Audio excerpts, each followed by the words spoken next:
नमस्कार दोस्तों। हमारे देश में बहुत से मंदिर ऐसे हैं जो अपने आप में ही एक अलग स्थान रखते हैं। इन मंदिरों की कोई ना कोई विशेषताएं ज़रूर होती हैं जिनके कारण लोग इन्हें जानना चाहते हैं। आज मैं आपको एक ऐसे ही भव्य मंदिर के बारे में बताने जा रहा हूं जिसे हिंदू धर्म में बेहद महत्वपूर्ण माना गया है। यह मंदिर है माता यमुना का। शास्त्रों के अनुसार माता यमुना सूर्य देव की पुत्री हैं और मृत्यु के देव यमराज की छोटी बहन। ये मंदिर उत्तराखंड के उत्तरकाशी जिले के कालिंद पर्वत पर स्थित है। तो आइए जानते हैं इस भव्य मंदिर तक कैसे पहुंचा जा सकता है और इस मंदिर से जुड़ी परिचालित कथाएं क्या हैं। इस मंदिर के आसपास जाने लायक जगह कौन सी है और आप यमुनोत्री में कहां ठहर सकते हैं और इसमें आपका कितना खर्च आने वाला है। इन सारे सवालों के जवाब आपको आगे वीडियो में मिलते जाएंगे और आखिर में आपको हम पहाड़ों के एक देव के दर्शन भी करवाएंगे। तो आइए सबसे पहले जानते हैं कि यहाँ तक कैसे पहुँचे। यमुनोत्री तक का सफ़र आप हरिद्वार से शुरू कर सकते हैं। हरिद्वार आप भारत के किसी भी राज्य से रेलगाड़ी या बस से पहुँच सकते हैं और यमुनोत्री से सबसे नज़दीकी एयरपोर्ट जॉली ग्रांट एयरपोर्ट है जो कि देहरादून में स्थित है। यमुनोत्री की सीधी बस भी आपको हरिद्वार बस स्टेशन से मिल जाएगी, पर यात्रा के समय ये बसें ज़्यादातर फुल चलती हैं, तो इस बात का थोड़ा ख्याल रखिएगा। यमुनोत्री के लिए सुबह 5 बजे से बसें चलना शुरू हो जाती हैं। दूसरा रूट देहरादून वाला भी है जहां आपको बसें आसानी से मिल जाएंगी और अगर आप अपने खुद के व्हीकल से आ रहे हैं तो हरिद्वार, ऋषिकेश और बड़कोट होते हुए आप जानकी चट्टी पहुंचते हैं। जानकी चट्टी तक का सफ़र हरिद्वार से लगभग 233 किलोमीटर है और आप रास्ते का आनंद लेते हुए लगभग 8 से 9 घंटे में हरिद्वार से जानकी चट्टी तक पहुंच सकते हैं। जानकी चट्टी में रुकने के लिए आपको बहुत से होटल इत्यादि मिल जाएंगे। घोड़े खच्चर, पालकी, पिट्ठू भी आपको जानकी चट्टी से ही उपलब्ध होंगे। घोड़े खच्चरों की बात करें तो आपको खच्चर 1000 से 1500 के बीच में मिल जाएगा जो आपको मंदिर से लगभग 500 मीटर पहले उतार देगा। केदारनाथ के मुकाबले ये खच्चर थोड़े छोटे हैं क्योंकि चढ़ाई 6 किलोमीटर की है। यमुनोत्री मंदिर की यात्रा बहुत कठिन नहीं है और स्वयं माँ यमुना आपके साथ हैं। जानकी चट्टी में आपको ज़रूरत का सारा सामान मिल जाता है जैसे गर्म कपड़े, चलने के लिए स्टिक, दवाइयाँ इत्यादि। अगर आप अपने व्हीकल से आ रहे हैं तो पार्किंग की सुविधा भी आपको यहाँ उपलब्ध हो जाएगी। जानकी चट्टी से यमुनोत्री की पैदल यात्रा शुरू होती है और जानकी चट्टी से कुछ दूर तक समतल जैसा ही रास्ता है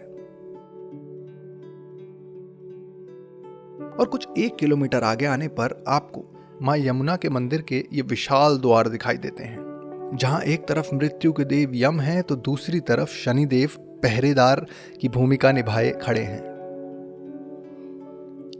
यहाँ से रास्ता थोड़ा चढ़ाई का है पर माँ यमुना का आशीर्वाद आपके साथ है तो आपको ये चढ़ाई महसूस नहीं होती। ऐसी पालकियां भी आपको 8 से 10 हजार रुपए में उपलब्ध हो जाती हैं और अगर आप पालकी या घोड़े खच्चर नहीं चाहते तो पिट्ठू भी आपको 4 से 5 हजार रुपए में मिल जाएगा। थोड़ा और आगे चलने पर रास्ता थोड़ा और कठिन होना शुरू हो जाता है पर प्रकृति का आनंद लेते हुए आराम आराम से आप चलेंगे तो आपको रास्ते का पता भी नहीं चलेगा और कुछ ही देर में आप माँ यमुना की गोद में होंगे। मंदिर से पहले आपको चढ़ावे व प्रसाद की दुकानें मिल जाएंगी और यहाँ से प्रसाद लेने के बाद आप मंदिर की ओर प्रस्थान करेंगे। मंदिर की ओर जाते हुए आपको गर्म पानी का एक कुंड मिलेगा जहाँ श्रद्धालु मंदिर में जाने से पहले स्नान करते हैं, तो आप भी इस गर्म कुंड में स्नान कर सकते हैं। महिलाओं के लिए कुंड दूसरी ओर है और यकीन मानिए यहाँ इस गर्म कुंड में स्नान करने के पश्चात आपकी रास्ते की सारी थकान दूर हो जाएगी और आप एकदम तरोताजा महसूस करेंगे। स्नान के पश्चात आप माँ यमुना के मंदिर की ओर आइए और दर्शन कीजिए। क्योंकि इस समय यात्रा का अंतिम चरण होता है तो श्रद्धालु भी कम हैं, परंतु यात्रा के शुरुआती चरणों में यहाँ श्रद्धालुओं की अपार संख्या रहती है। तो मेरा सुझाव यही रहेगा कि यात्रा आप अक्टूबर माह में ही करें। इससे आपको माता के दर्शन बड़े आराम और शांति के साथ हो जाएंगे। मंदिर के भीतर फोटोग्राफी व वीडियोग्राफी वर्जित है और इस बात का सम्मान कीजिएगा। और मैंने भी इस बात का सम्मान करते हुए अपना कैमरा यहाँ बंद कर दिया था। दर्शन कर लेने के बाद अब वक्त है आपको यमुनोत्री मंदिर से जुड़ी पौराणिक कथाएं बताने का। पौराणिक साहित्य के अनुसार कश्यप और आदित्य के पुत्र सूर्य ने विश्वकर्मा की पुत्री संज्ञा से विवाह किया था। सूर्य और संज्ञा की 3 संतानें हुई, मनु, यम जिन्हें हम यमराज भी कहते हैं, और यमी माँ यमुना स्वयं। बंदरपूंछ पर्वत के ठीक नीचे चंपासर ग्लेशियर में माँ यमुना का जन्म स्थान है। नदी के स्रोत से सटे पहाड़ सूर्य को समर्पित हैं और इन्हें कालिंद पर्वत के नाम से जाना जाता है, जो कि सूर्यदेव का ही दूसरा नाम है। चंपासर ग्लेशियर, जो कि माँ यमुना का उद्गम स्थल है, मेन मंदिर से लगभग 1 किलोमीटर ऊपर स्थित है। यहाँ पर अत्यधिक बर्फ होने के कारण जाना असंभव जैसा ही है। इसीलिए 18वीं शताब्दी में टिहरी गढ़वाल के महाराजा सुदर्शन शाह ने श्रद्धालुओं के लिए मंदिर का निर्माण चंपासर ग्लेशियर से 1 किलोमीटर नीचे करवा दिया था। परंतु कुछ समय पश्चात मंदिर का एक बड़ा हिस्सा भूकंप की वजह से ढह गया। तब जयपुर की महारानी गुलरिया ने 19वीं शताब्दी में इस भव्य मंदिर का पुनर्निर्माण करवाया और जो मंदिर आप आज देखते हैं ये वही मंदिर है। मंदिर के भीतर माँ यमुना की काले संगमरमर की मूर्ति के साथ साथ माँ गंगा की सफेद संगमरमर की मूर्ति भी विराजमान है।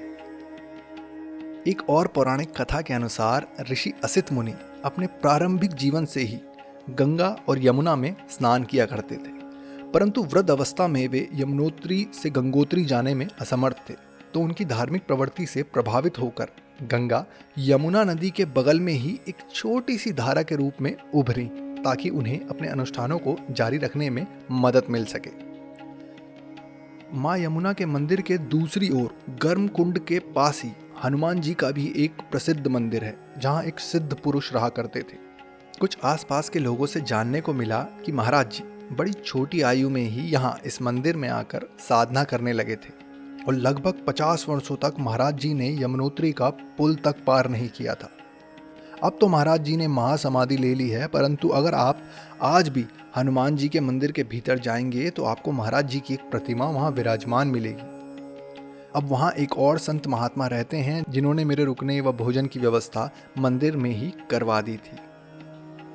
और अब आते हैं अपनी आखिरी जानकारी पर कि आप यमुनोत्री में कहाँ रुक सकते हैं और कितना खर्च आपका आने वाला है। वैसे ज़्यादातर लोग एक ही दिन में माँ यमुना के दर्शन करके चले जाते हैं, परंतु अगर मैं अपना अनुभव आपके साथ साझा करूं तो मेरा मानना है कि आपको एक पूरा दिन यहाँ इस भव्य जगह पर बिताना ही चाहिए। यहाँ आपको रुकने की ज़्यादा व्यवस्थाएं तो नहीं मिलेंगी, परंतु क्योंकि यहाँ ज़्यादातर लोग रुकते नहीं हैं तो कम साधनों में भी आपकी रुकने की व भोजन की व्यवस्था आराम से हो जाती है। यहाँ कुछ 8 से 10 धर्मशालाएं हैं जहाँ आपके रात्रि विश्राम के लिए 300 से 600 तक के कमरे उपलब्ध हो जाएंगे। मैं स्वयं 2 रात्रि यमुनोत्री में रुका और यहाँ दिन भर श्रद्धालुओं की भीड़ के बाद संध्या काल में मंदिर के दर्शन और यहाँ का वातावरण और भी सौम्य और आध्यात्मिक हो जाता है।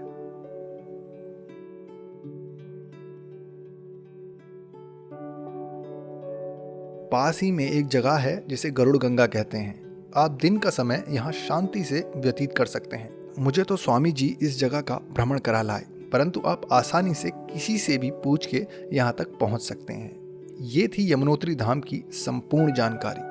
अगर कुछ छूट गया हो तो कमेंट में आप पूछ सकते हैं और इन वीडियोस को आप तक लाने में बड़ी मेहनत लगती है, तो कृपया माँ यमुना का नाम लेकर इस वीडियो को एक लाइक कर दें और लाल बटन दबाकर इस चैनल को सब्सक्राइब भी कर लें ताकि कोई भी वीडियो मिस ना हो। और अब आप देखने वाले हैं एक देवता और माँ की डोली को खरसाली से आते हुए। बता दूं कि खरसाली यमुनोत्री का सबसे नज़दीकी गांव है और यमुनोत्री के पुजारी भी खरसाली गांव के ही होते हैं।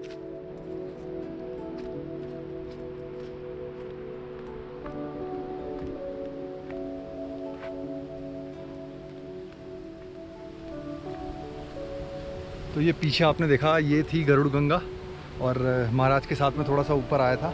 उन्होंने दिखाया कि यहाँ पे ऊपर 4 वाहे रहते हैं जो उनको दूध भी देते हैं मंदिर में आके। काफ़ी शांत है ऊपर, नीचे यमुना का काफ़ी शोर रहता है मंदिर के आसपास, लेकिन ऊपर काफ़ी शांति है। तो अब नीचे चलने का वक्त है, थोड़ा देर हमने बिताई यहाँ पे, अब वापस मंदिर जा रहे हैं।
उम्मीद करता हूँ ये वीडियो आपके किसी काम आया हो और आप जिस जानकारी को ढूंढ रहे हो वो आपको मिल गई हो।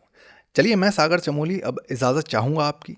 अब आपसे मुलाकात होगी गंगोत्री धाम की कड़ी में, जहाँ आप यमुनोत्री के बाद जाते हैं। जय माँ यमुना।